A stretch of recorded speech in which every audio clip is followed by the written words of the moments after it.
Moi, en préambule, je voudrais dire que tu m'as un peu, Isabelle, mangé mon introduction. Je voudrais dire qu'en tout cas, dans le groupe dans lequel j'étais, et animé par Mustapha, je trouvais que vraiment il y avait eu beaucoup d'implications de la part de tout le monde, de la part des professionnels, comme on dit, les praticiens, comme on dit. Je ne sais pas si on est tous des praticiens, tous des professionnels, mais l'étiquette nous arrange bien cet après-midi. Et donc il y a eu vraiment des propos, des gens qui se sont engagés, disant moi je fais ça, moi je fais ça. Alors ça rend effectivement un débat assez riche, mais du coup vous comprendrez que la difficulté dans une synthèse de rendre compte de toute cette richesse-là. Donc j'ai essayé de réorganiser un peu arbitrairement cette richesse pour en rendre compte assez rapidement.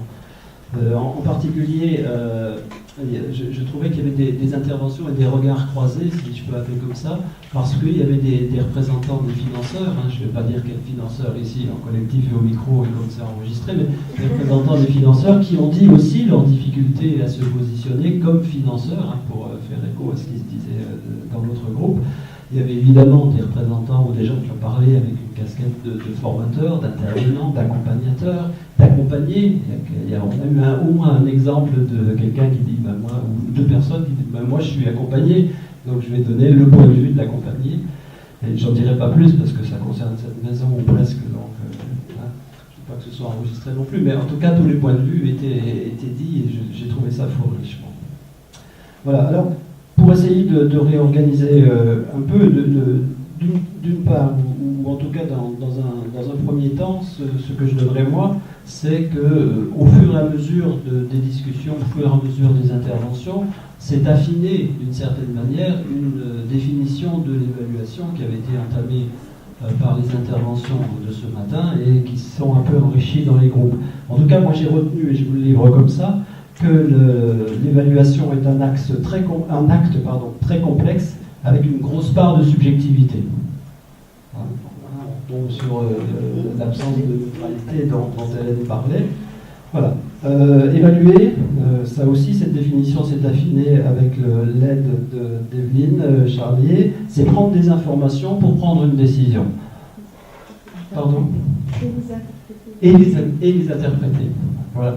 Voilà. Je trouvais aussi cette définition-là de l'évaluation comme il faut savoir ce qu'on veut d'une certaine manière, et donc il faut dire ce qu'on veut avant d'évaluer, et ensuite c'est un préalable à l'action et préalable à l'interprétation. Et puis dernier morceau de cette définition qui s'affine, c'est qu'il faut, mais c'est dans la suite, il faut se mettre d'accord sur le type d'information qu'on veut obtenir. C'est souvent, mais ça c'est pas dit dans le groupe, mais j'utilise moi par ailleurs la métaphore du filet de pêche. Il faut qu'on se mette d'accord sur le type de poisson qu'on veut aller pêcher pour savoir effectivement quel type de filet on utilise. Voilà. Alors après, l'organisation, je vous propose, mais c'est très proche de ce qui s'est dit, en deux sous-groupes ou sous-parties. C'est l'évaluation du point de vue de l'externe, je dirais, c'est-à-dire vue par l'extérieur ou imposée par l'externe. Et évidemment, par l'externe, on a beaucoup entendu dans le groupe les problèmes ou les questions posées par le commanditaire, le financeur. Est-ce que ça relève d'une évaluation ? Est-ce que c'est si simple que ça de faire une évaluation quand, de l'acte dans lequel on est, quand on a la pression du financeur et lui-même étant contraint par le système qu'on connaît bien, le système des appels d'offres ou des choses comme ça. En tout cas, très vite se sont posées, je n'y reviens pas puisque le premier groupe en a parlé aussi, très vite se sont posées les limites de cette évaluation par l'externe. En gros, la limite de l'évaluation par le quantitatif uniquement. Quand, combien, où, quel pourcentage, quel machin, tout ce que tout le monde connaît. Et moi je trouvais que c'était important à la fois de se le dire, et en même temps, très vite, plusieurs interventions ont dit oui, mais on peut, je me le suis noté comme ça, et c'est le mot qu'Alain a utilisé, on peut éduquer aussi les commanditaires. C'est-à-dire qu'on n'est pas obligé, d'une certaine manière, de ne prendre en compte que la dimension obligatoire du commanditaire pour faire de l'évaluation quelque chose de positif, d'important dans le processus lui-même. Voilà, je cite quelqu'un, je ne sais plus qui, mais qui a dit parfois, je suis toujours sur l'évaluation vue par l'externe, proposée par l'externe, parfois c'est un exercice de funambule pour intégrer les critères d'évaluation.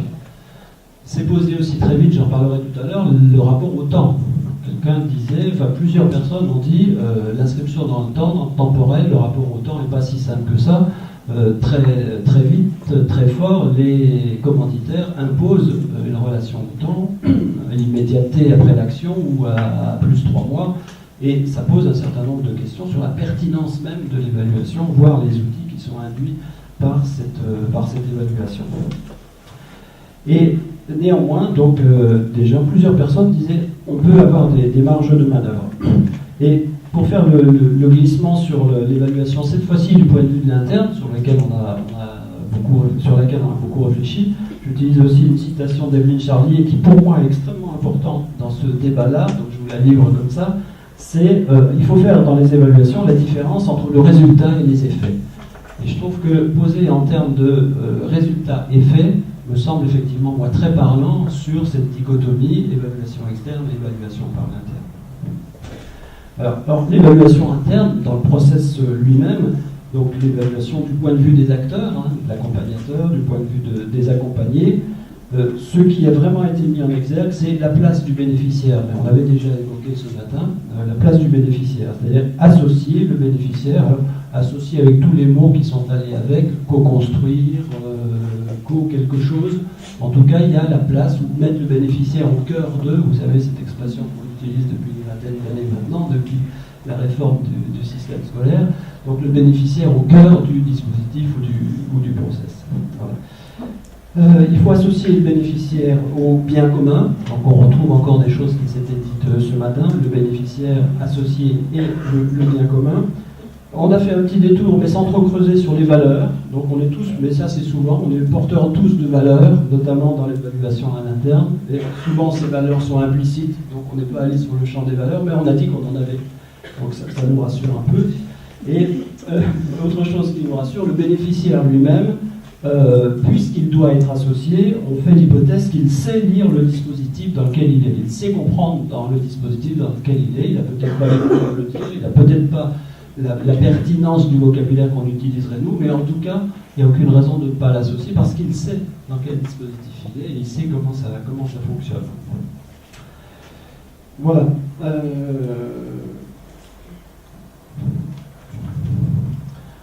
On a parlé aussi de, oui, faut que j'y vienne dessus, le dernier point, la notion d'objectif. J'en ai un peu parlé tout à l'heure. La notion d'objectif dans l'évaluation était une notion un peu triturée dans tous les sens. On est assez tombé d'accord pour dire que les acteurs ont l'ensemble des acteurs ont des objectifs différents par rapport à l'évaluation à l'interne.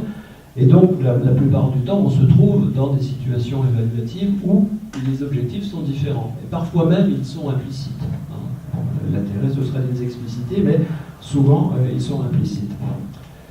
Voilà, et puis la métaphore du chemin qui a été utilisée plusieurs fois, que je ne résiste pas au plaisir de vous lire, c'est si l'évaluation est la mesure du chemin parcouru, alors il faut avoir une réflexion sur les points de départ et les points d'arrivée de ce chemin-là, et voir une réflexion sur est-ce que c'est pas vraiment le fait de cheminer ensemble qui est le plus important dans le processus d'évaluation.